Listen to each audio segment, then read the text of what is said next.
오늘 2025년 3월 23일입니다. 주일 예배 요한복음 5장 8절에서 18절까지 읽었는데 오늘 1절에서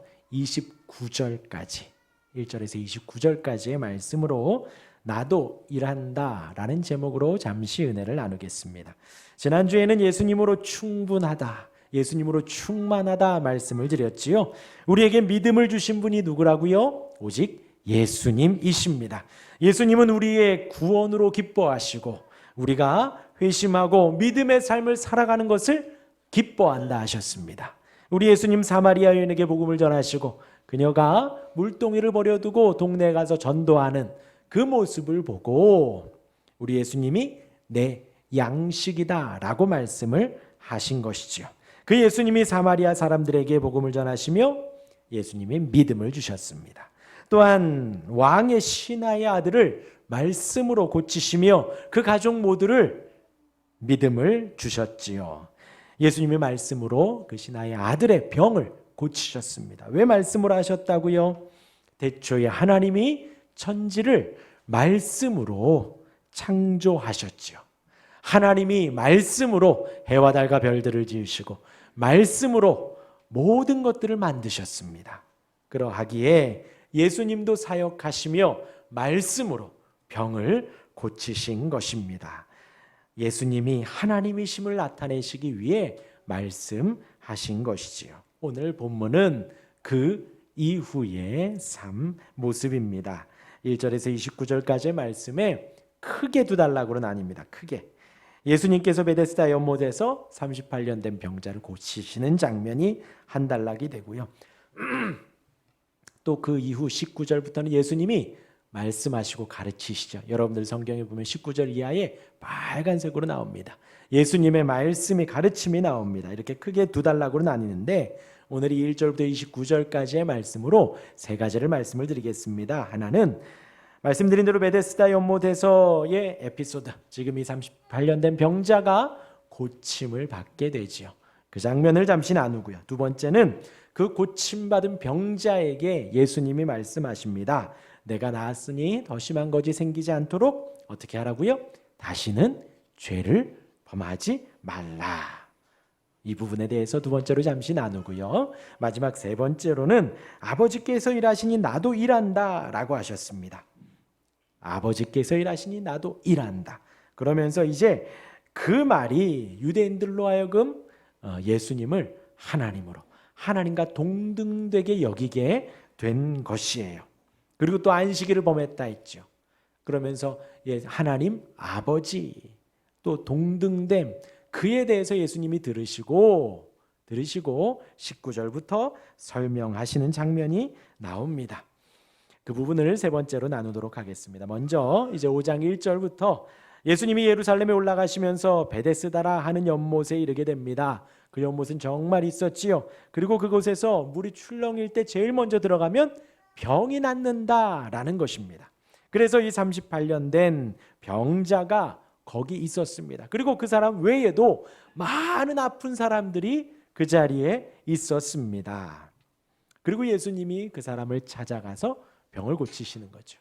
오늘의 이 단락은, 이 사건은 지난주에 말씀드린 왕의 신하의 그 아들이 고쳐지는 것과는 좀 많이 다릅니다.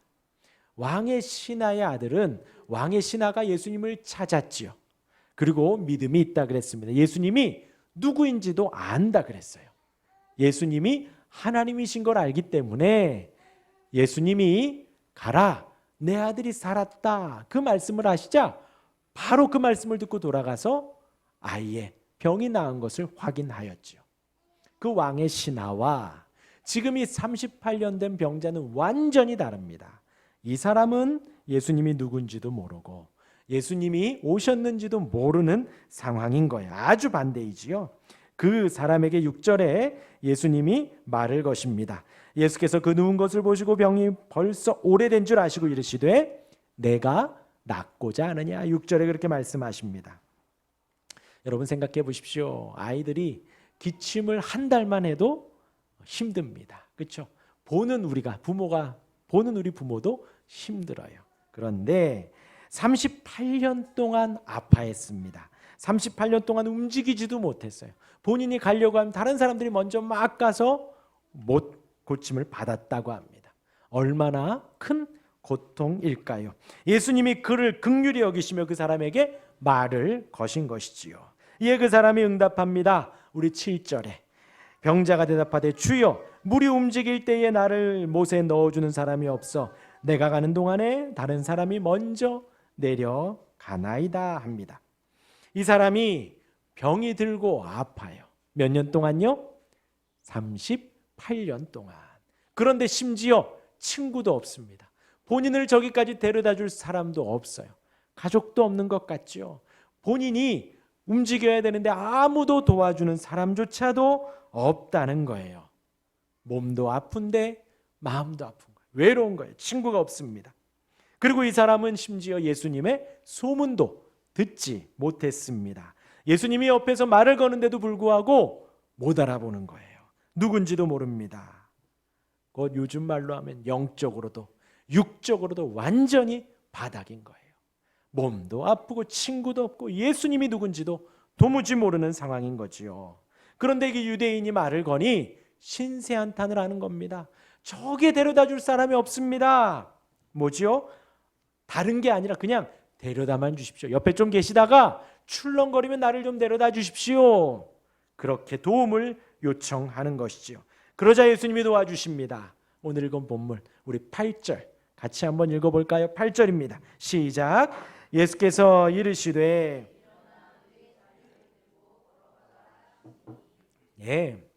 멋있죠? 옆에서 그 병자가 나 좀 데려다 주십시오. 저기 하는데 나는 이렇습니다 저렇습니다 막 신세한탄을 하는데 예수님이 다른 말씀 안 하세요. 뭐라고요?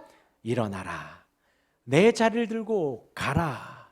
얼마나 멋지신가요?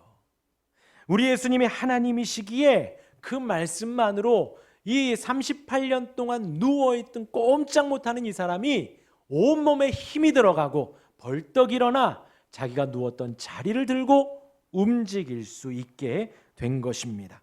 우리는 알고 있죠. 예수님의 치유는 완전하고 완벽합니다. 예수님이 말씀하시니 그대로 되어서 그 사람이 고쳐져 말씀대로 자기의 자리를 들고 걸어갑니다. 그런데 한 가지 더 정보가 나와요. 9절에 그날이 어떤 날이라고요? 안식일이라.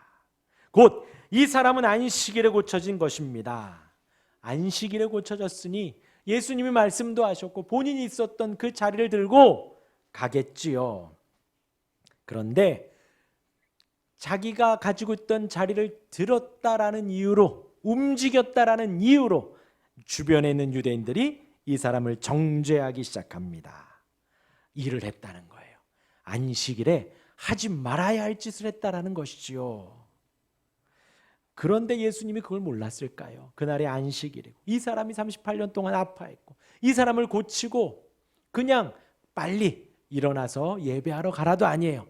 내 자리를 들고 가라 라고 굳이 말씀을 하셨을까요? 그것도 안식일에. 그러면서 예수님 말씀하신 거예요. 아버지도 이제까지 일하시니 나도 일한다. 자, 생각해 봅시다. 안식일입니다. 안식일은 어떤 날이지요? 하나님을 예배하는 날입니다.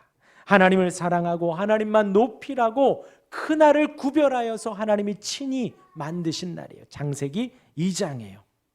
하나님이 하나님을 예배하라고 만든 그날, 이스라엘 백성들에게도 동일하게 말씀하십니다. 그날은 다른 일 하지 말고 하나님을 예배하라고. 심지어 이스라엘에게 속한 종들도 노예들도 아무 일도 하지 말고, 심지어 동물들도 아무 일도 하지 말고 오롯이 하나님을 예배하라는 것입니다. 왜 일을 하지 말라 그래요? 왜 아무것도 하지 말라 그래요? 왜 동물들도 일을 시키지 말라 그래요? 하나님께 집중하라고. 다른 것에 마음 쏟지 말고, 다른 곳에 마음을 두지 말고 하나님께 마음을 두라는 것입니다. 그날은 하나님이 안식을 누리며 하나님 안에서 회복하고 하나님이 주신 은혜를 누리며 천국을 맛보라는 것입니다. 하나님이 다스리시고 하나님이 통치하시고 하나님이 은혜를 주시는 그날을 온전히 누리라는 거지요. 그날이 바로 안식일입니다. 안식일. 예수님은 그것을 알려주고 싶었던 거예요. 거기에 있던 유대인들에게, 그 병자에게, 그리고 오늘 이 시간 저와 여러분들에게 안식일이 무슨 날인가. 굳이 38년 동안 괴로워하고 힘들어하고 아파하고 친구도 없는 그 사람을 만나서 고치신 거지요. 사마리아 여인을 찾아갔던 것처럼 지금 이 사람을 찾아가 그 사람을 온전케 하신 것입니다. 안식하게 하시고 회복하게 하시고 병을 고쳐주신 것이지요. 이와 같이 안식일, 지금은 무슨 날이지요? 제가 자꾸 안식일 하니까 안식교라고 생각하시면 안 되고요. 지금 무슨 날이지요? 주일입니다. 주일.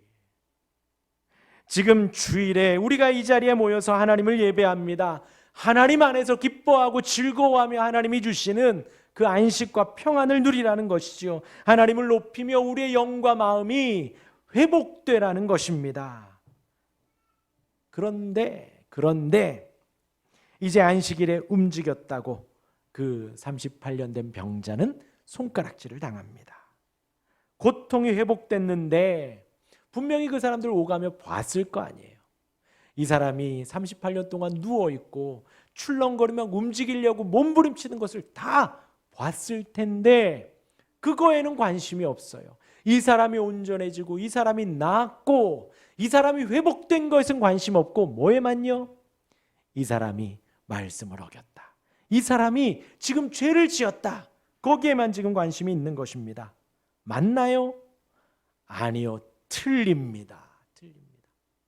다른 것이 아니라 지금 이들은 틀렸지요.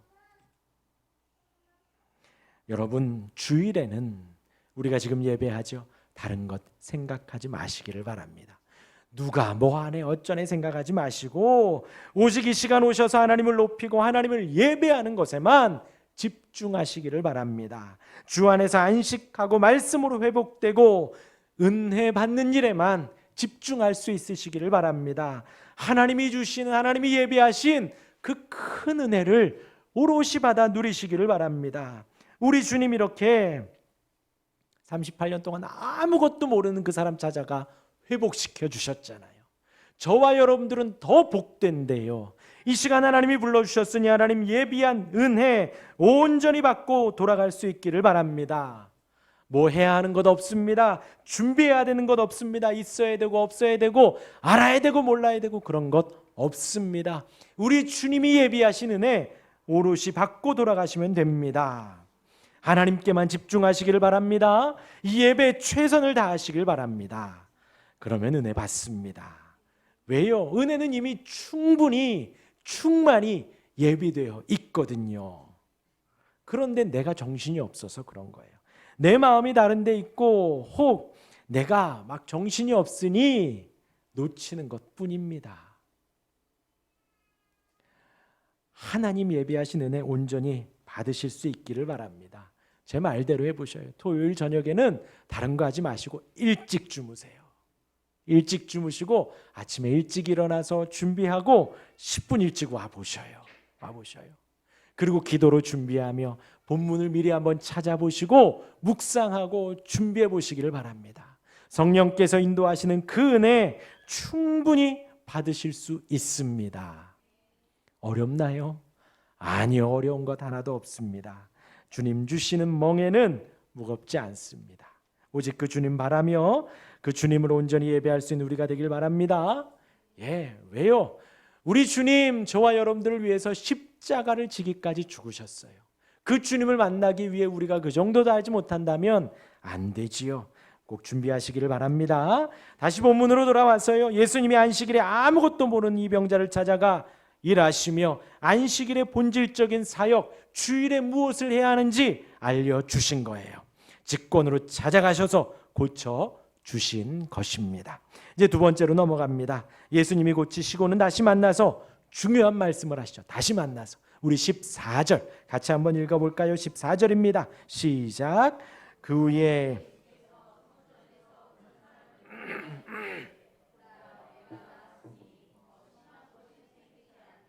다시는 죄를 범하지 말라 하시니 어때 보이시나요?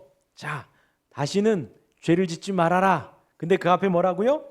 더 심한 것이 생기지 않게 다시는 죄를 짓지 말아라. 그러면 저와 여러분들은 어떤 생각을 하냐? 아, 그렇구나. 이 사람이 죄를 지어서 지금 이렇게 되었구나. 이렇게 생각을 하는 거예요. 근데 그게 맞을까요? 틀릴까요? 아니에요, 아니에요. 지금 우리가 주목해야 될 건 뭐냐면 다시는 죄를 범하지 말아라. 그러면요, 생각해 보세요. 38년 된 병자입니다. 아팠어요. 고통 가운데 있고 움직이지도 못해요. 그런데 하루아침에 회복이 됐습니다. 그리고 그분이 말씀하세요. 다시는 죄를 짓지 말아라. 그러면 이 사람이 어떻게 반응을 할까요? 어허, 주님 너무하네요. 죄를 짓지 말라니 나 그거 못합니다. 다시 물러요 라고 하실까요? 아니죠. 이 사람의 인생에 예수님이 지금 딱 말씀하신 거예요. 다시는 죄를 짓지 말아라. 그 전에 온전케 하셨어요. 38년이 무색할 만큼 온전케 하시고 회복하시고 낫게 하셨어요. 다시는 죄를 짓지 말아라. 이 사람이 평생 어떻게 살까요? 감사하며 어떤 게 죄일까? 어떤 게 죄를 짓지 않는 걸까? 정말 마음 졸이며 평생 살았을 것입니다. 그러지 않았을까요? 그렇죠? 이 말에, 예수님의 말에 전혀 토를 달지 않았을 것입니다. 왜요? 이 사람은 아팠으니까.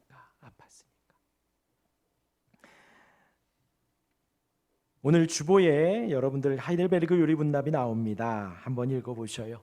3문과 4문과 5문이 나왔습니다. 죄와 비참함 어디에서 할 수 있다고요? 율법에서 할 수 있습니다. 그 율법은 뭐라고요? 하나님을 사랑하라는 거예요. 어떻게 해요? 마음을 다하고 뜻을 다하고 목숨을 다해서 하나님을 사랑해라. 그리고 이웃을 사랑하랍니다. 어떻게 사랑하래요? 내 몸과 같이 사랑하라 그래요. 그리고 5문에서 말합니다. 이것을 완전하게 지킬 수 있느냐?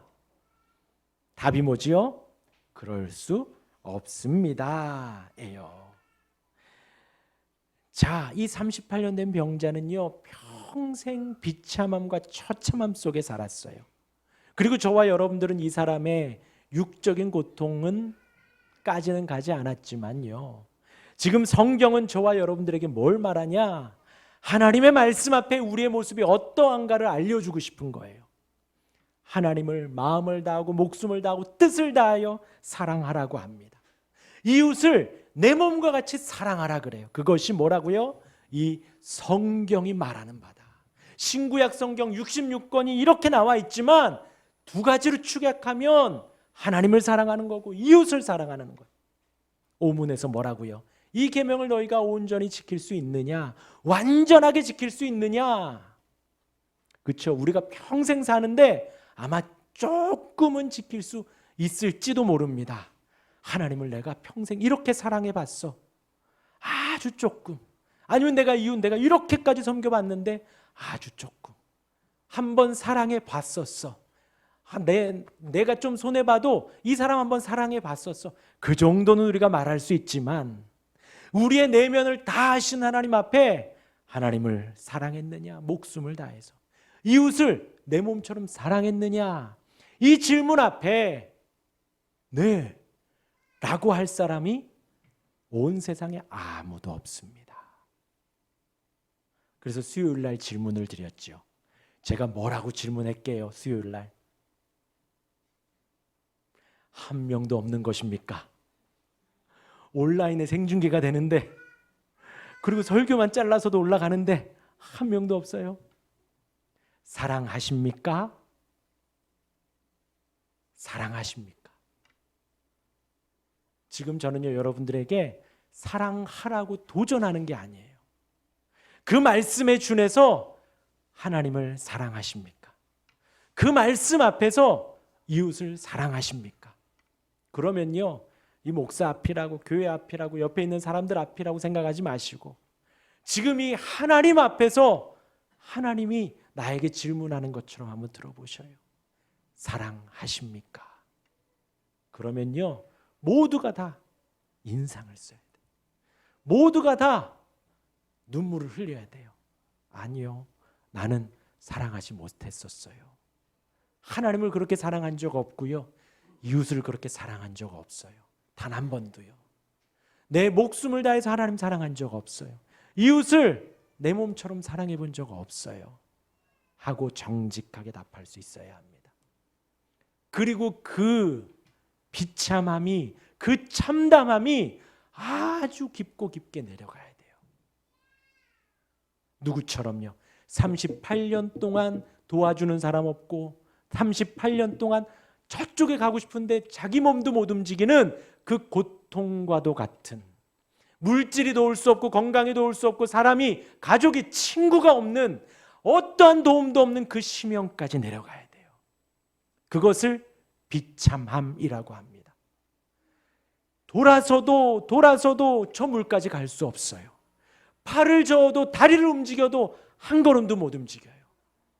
그리고 거기서 건져줄 아무도 없어요. 이제 누구를 바라볼까요? 이제 한번 손을 뻗어볼까요? 이제 한번 한 걸음 내딛어 볼까요? 아니요, 그런 힘도 없는 거예요.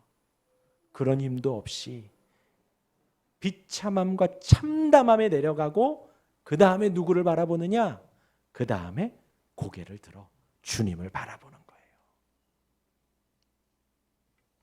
오늘 이 38년 된 병자가 느꼈던 그 마음이 바로 그와 같다는 것입니다. 아무것도 할 수 없는데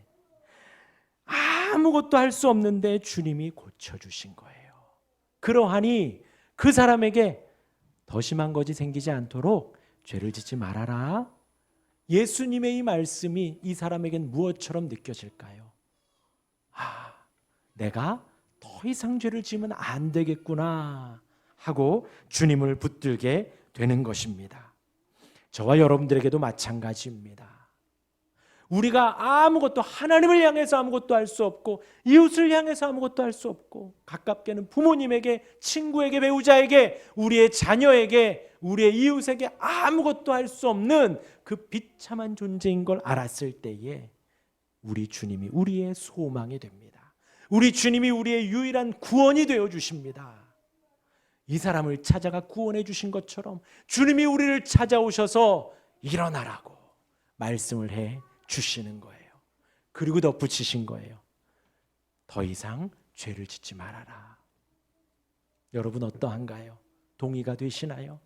예, 주님, 죄 안 짓고 싶습니다. 나 더 이상 죄 안 지을 수 있도록 도와주십시오 하는 기도가 나오시나요? 오늘 그걸 말씀하시는 거예요. 그 말씀에 아멘할 수 있는 우리가 되길 바랍니다. 이어서 세 번째입니다. 우리 예수님 17절에 말씀하십니다. 우리 17절 함께 읽겠습니다. 시작.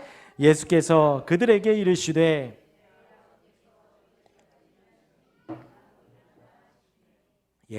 지금 예수님 38년 병자를 고치셨어요. 그리고 이것이 아버지의 일이고 또 나의, 자신의 일이라고 말씀을 하시는 것입니다. 그리고 그것에 대해서 옆에 유대인들이 뭐라고 하니 이제 19절부터 아버지와 자신의 관계가 어떠한지를 설명하시는 거예요. 17절에 대한 부연 설명입니다. 여기에서 이제 하나님과 아들이 하나임을 말을 하는 거예요. 어떻게 하나인가? 이제 메시지가 나누어지는데 17절에서 예수님이 내 아버지께서 이제까지 일하시니 나도 일한다. 이 문구가 하나님과 내가 하나다라는 것을 말을 해주는 거예요. 당시의 유대 문화 가운데에서 아버지와 아들, 내 아버지라고 하면 그 둘은 그냥 하나였어요. 동등된 등식이 성립을 했습니다. 무슨 말씀인지 아시겠어요? 그때 당시 문화가 그랬다라는 거예요. 하율이가 그냥 하율이가 아니라 신영주의 아들 하율이 하면 그냥 저와 우리 집 아이이구나, 아빠와 하나이구나, 그렇게 되는 거예요. 그러니까 예수님이 내 아버지께서 일하시니 라는 이 문구 앞에 그 말이 다 담겨져 있는 겁니다. 하나님이 나의 아버지고 나는 그의 아들이고 아버지와 나는 하나다, 동등이다. 단순히 가족 개념을 넘어서서 아비의 권위를 계승하고 상속을 받는 개념까지, 그러하니 성부 하나님, 성자 하나님의 본질이 서로 공유된다는 거예요. 본질이 같다라는 말이 여기 유대 문화에서는 다 포함이 된 발언인 것입니다. 그러니 유대인들이 그런 거예요. 같다고 말을 하는구나. 그러니까 뭐예요? 예수님이 사람인데 하나님과 같이 올리는구나, 신성모독하는구나 라고 유대인들은 당연히 그렇게 생각을 한 것입니다. 그리고 예수님이 그 이야기를 듣고 19절부터 아버지와 내가 어떻게 하나인가 라고 설명을 하는 것입니다. 먼저는 21절, 22절, 또 26절, 27절 말씀에서 생명을 주고 심판을 하는 것에 아버지와 아들이 하나다라고 설명을 하십니다. 우리 26절, 7절을 같이 읽을까요? 26절, 7절입니다. 시작. 아버지께서 자기 속에 생명이 있음 같이 아들에게도 생명을 주어 그 속에 있게 하셨고, 네, 21, 2절에도 마찬가지입니다. 무슨 말씀인가요? 하나님에게 생명이 있고 그 아들에게도 생명이 있다는 거예요. 그리고 지금 저와 여러분들도 그 은혜를 누리고 있는 겁니다. 자, 한번 숨 한번 쉬어보시죠. 네, 숨 못 쉬는 분 손 들어보세요. 안 계시지요? 지금 이 호흡을 누가 주셨다고요? 하나님이 주셨고, 지금 이 생명을 누가 주셨다고요? 예수님이 주셨다라는 것입니다. 하나님이, 예수님이, 성부가, 성자가 다 그 생명을 주시는 분이시라는 거예요. 오늘 우리를 살게 하시고 이 식물들을 살게 하시고 저 새와 동물들에게 호흡을 주신, 생명을 주신 분이 아버지이시고 지금 이 아들 예수님이시다라는 겁니다. 그리고 지금 그분이 나중에 심판도 하신다. 심판하면요, 우리의 죽음도 생각하셔야 돼요. 심판하면 주님 다시 오셨을 때 주님 앞에 받는 심판을 생각하시면 됩니다. 그러니 곧 26절과 7절은 우리의 생과 사가 다 하나님께 있다는 거예요. 우리가 오늘 살아가는 은혜가 하나님께 있고 우리의 영혼이 데려감을 당하는 은혜가 하나님께 있다라는 것입니다. 그리고 그 하나님 예수님께도 동일하게 그 고난을 주셨다라는 것이죠. 그리고 또 두 번째 같다라는 것은 영생을 주신다라는 것입니다. 영생을 얻는데 하나입니다. 우리 24절과 5절 같이 읽겠습니다. 24절 5절입니다. 시작. 내가 진실로 진실로 너희에게 이르노니 내 말을 듣고 또 나 보내신 이를 믿는 자는 영생을 얻었고 심판에 이르지 아니하나니 사망에서 생명으로 옮겼느니라. 진실로 진실로 너희에게 이르노니 죽은 자들이 하나님의 아들의 음성을 들을 때가 오나니 곧 이때라. 듣는 자는 살아나리라. 예, 여러분 특히 요한복음을 읽으시면서 진실로 진실로라고 하면 한 번 더 읽으세요. 예수님의 강조입니다. 강조. 처음에 24절에 뭘 강조하셨지요? 내 말을 듣고 나 보내신 이를 믿는 자. 지금 예수님의 말씀을 듣고 예수님을 누가 보냈다고요? 성부 하나님이 보냈다고 믿는 자. 그런 사람은 영생을 얻었고 심판을 받지 않는 거예요. 그러니까 저와 여러분들에게 생명이 있는 것에 더하여서 이제 영생을 누린다는 것입니다. 죽지 않고 영원히 살아간다는 거예요. 얼마나 감사하고 좋은가요? 사망에서 생명으로 옮겨진 것입니다. 그리고 25절에도 진실로 진실로 나오지요. 뭐라 그래요? 너희에게 이르노니 죽은 자들이 하나님의 아들의 음성을 들을 때가 오나니 곧 이때라. 듣는 자는 살아나리라 했습니다. 그러니까 여기에서 영생을 받는 방법이 24절 5절에 두 개가 나오는 거예요. 하나는 예수님의 말씀을 믿고 예수님이 성부 하나님이 보냈다고 믿는 거예요. 그리고 또 두 번째는 그 예수님의 음성을 듣는 것입니다. 그렇죠? 첫 번째는 알겠죠? 우리 예수님의 말씀을 믿어요. 그리고 예수님을 누가 보냈어요? 성부 하나님, 전능하신 하나님이 보내셨어요. 아멘, 영생을 얻었어요. 그 다음 두 번째가 뭐라 그랬어요? 예수님의 음성을 들어야 돼요. 자, 준비 시작. 들리셨나요? 방금 나왔는데 누구야? 들으셨나요? 아니죠. 절대 들으면 안 됩니다. 이거 들리면은 병원 가셔야 됩니다. 환청, 이명, 아닙니다. 우리 육신의 귀로 우리에게 주님의 음성이 들리는 것이 아니에요. 여러분 잘 들어보셔요. 이따가 이제 예배 후에 집에 가셔서 한번 광고를 읽어보세요. 제 음성이 들릴 겁니다. 거기 QR코드 찍으시면. 농담이고요. 자, 제가 훈련소에 있을 때 여러 사람들에게 편지를 받았는데 가장 인상적이었던 편지는 저희 어머니의 편지였습니다. 저희 어머니가 편지를 쓰셨어요. 잘 쓰시지도 못하는데 줄도 안 맞추고 두세 줄에 막 이렇게 쓰셔가지고 4장을 쓰셨어요. 그래가지고 편지를 딱 받았습니다. 제가 그 편지를 보고 어머니 필체를 보는 순간 눈물이 막 나는 거예요. 그리고 이제 4장 정도 쓴 걸로 기억을 하는데, 영주야, 너가 가고 너의 빈자리가 너무 크다. 내가 퇴근하고 올 때마다 너의 방을 보면서 운다. 막 이렇게 쓰셨어요. 그리고 마지막에 날짜 쓰시고 안녕 엄마가 하는데, 제가 왜 울었을까요? 한 문구 한 문구 읽는데 어머니의 음성이 들리는 거예요. 엄마가 날 걱정하는구나. 엄마가 지금 마음이 좀 아프구나. 예, 제가 군대를 지원해서 갔잖아요. 저희 누님들이 한참 혼났습니다, 엄마한테. 왜 너는 막내가 군대 거기 힘들다는데 지원했는데 말리지 않고. 누나들도 몰랐거든요. 누나들은 괜히 저 때문에 혼났어요. 그러니까 어머니 막 속상한 거죠. 군대 가는 것도 속상한데 포항을 가니, 굳이 지원해서 거기 힘들다는 거기를 갔으니. 근데 이제 제가 가고 나니 어머니가 그렇게 편지를 쓴 겁니다. 그리고 이제 제가 훈련소에서 그것을 읽는데 힘들 때마다 한 번 더 보고, 힘들 때마다 한 번 더 보고 힘을 얻는 거예요. 한 구절 한 구절 읽을 때마다 어머니의 음성이 들리는 거예요. 예수님의 음성을 듣는 것이 무엇인지 이해가 되시지요? 신구약 성경을 읽으며 하나님 아버지의 음성을 들으시기를 바랍니다.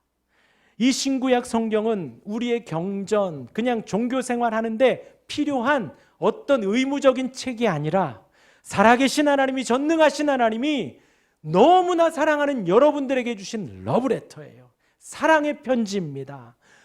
우리를 만드시고 우리가 이 땅을 살아가며 어떻게 성도로 살아갈지, 어떻게 하나님의 백성으로 살아가는지, 어떻게 이 땅을 살아가야 할지, 말해야 될지, 어떻게 예배해야 될지 상세하게 기록된, 단순히 신앙생활뿐만이 아니라 우리의 삶에 있어서도 표준이 되는 그 하나님의 음성입니다.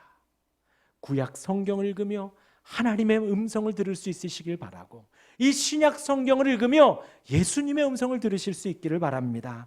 거기에서 하나님의 사랑을 만나시고 하나님의 인자하심을, 하나님의 평강을, 또한 하나님의 훈계와 하나님의 매질을 그곳에서 들으실 수 있기를 바랍니다. 그리고 나서 우리 주님 29절에 말씀하시는 거예요. 우리 29절 같이 읽을까요? 시작. 선한 일을 행한 자는 생명의 부활로. 예. 그리고 나서 예수님이 29절에 이렇게 말씀하신 거예요. 선한 일을 행한 자는 생명의 부활로. 아까 뭐라 그랬습니까? 생명과 영생, 무엇으로 주어진다 그랬어요? 예수님을 믿고, 예수님의 말씀을 믿고, 예수님이 하나님으로부터 보냄을 받았다라는 걸 믿고 성경을 읽으며 예수님의 음성을 듣는 자가 영생을 얻는다 했습니다. 그러하니 29절의 말에 이 선한 일은 무엇이에요? 그 예수님을 믿는 것이 선한 일입니다. 그럼 악한 일은 무엇인가요? 예수님의 말씀을 믿지 않는 거예요. 예수님이 하나님으로부터 보냄을 받았다라는 걸 믿지 않는 것입니다. 성경을 읽으면서 예수님의 음성을 듣지 못하는 거예요. 그것이 악한 일입니다. 그러면 심판의 부활로 온다는 거예요. 정리하겠습니다. 오늘 이 말씀을 통해서 다시 한번 주님께 나아갈 수 있기를 바랍니다. 주님의 은혜를 거부하지 마십시오. 38년 된 병자도 찾아가셨습니다. 저와 여러분들을 찾아오셔서 우리를 치유하시고 고쳐주실 거예요. 주일에 뭐를 해야 된다고요? 예배해야 된다고. 주일에는 다른 것 하지 않고 오직 예배에만 집중하고 오직 주님을 높이는 일에만, 사랑하는 일에만 집중하라고 말씀하십니다. 그리고 우리를 고쳐주시지요. 그리고 예비하신 풍성한 은혜를 누리실 수 있기를 바랍니다. 그리고 다시는 죄를 범하지 않는 삶을 감사하며 믿음으로 살 수 있는 우리가 되기를 주님의 이름으로 축원합니다. 아멘.